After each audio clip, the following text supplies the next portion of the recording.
Welcome to the fantastical world of Munchkin, a world full of danger, wizards, possible sex changes, and most importantly, fun. In the world of Munchkin, you get the whole dungeon crawling experience, without the stupid filthy role-playing stuff. These are all the rules you'll need to play the game, but who needs rules when you got me?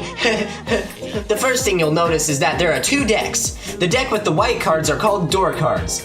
This deck contains things like monsters, curses, and other modifiers. The brown deck is called the treasure deck. This deck contains items that give bonuses to your character. To start the game, give you and your friends 4 cards from each deck.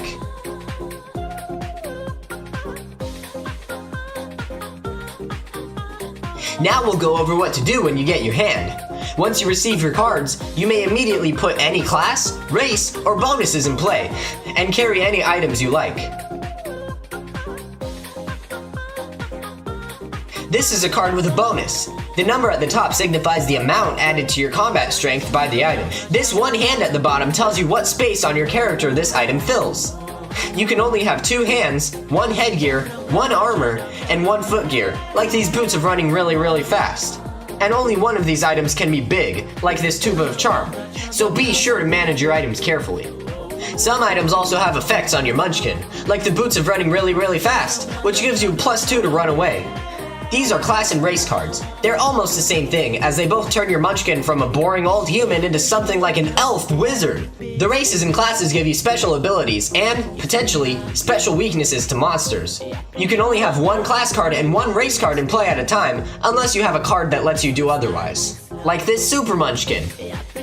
This will be your character for the duration of the game. Any items you can't play right now can be carried by placing them sideways by your bonuses, but they can only be carried if they have a gold value. The gold value also lets you discard cards with a total of 1,000 gold pieces for an extra level.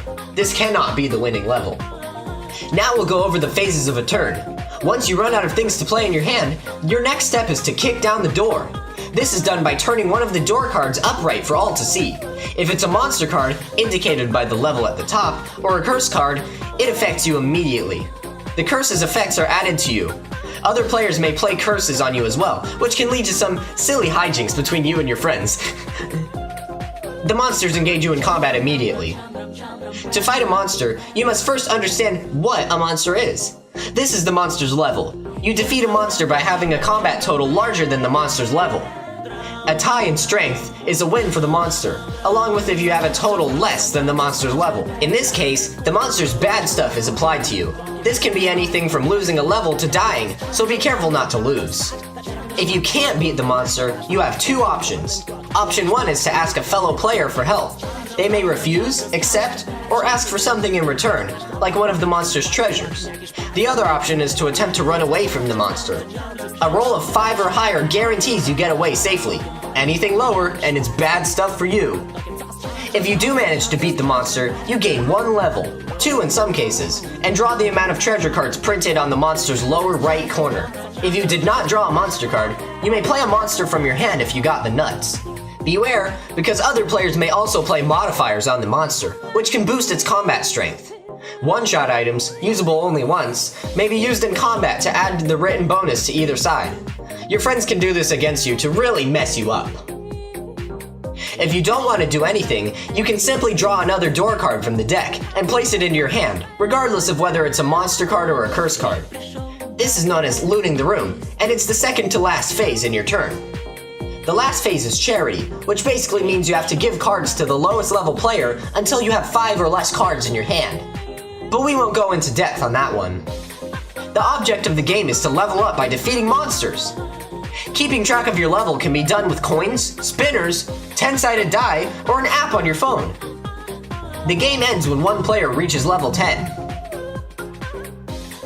The heart of Munchkin is all about fun, laughing, crying, and yelling together. Beating up monsters and backstabbing your buddies is about as much fun as fun can be. So go ahead and play. Hopefully this video was a huge help in guiding you and your Munchkins on your quest.